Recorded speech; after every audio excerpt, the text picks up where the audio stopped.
Hey guys, today I'm teaching you how to set up packages and gift certificates inside Acuity Scheduling so you can offer deals like buy 5 sessions, get 1 free, or sell gift cards clients can share. It's easy to set up and adds flexibility and value to your services. Head over to acuityscheduling.com and log into your account.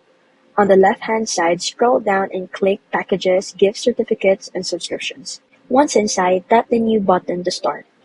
Choose whether you're creating a package, a gift certificate, or a subscription.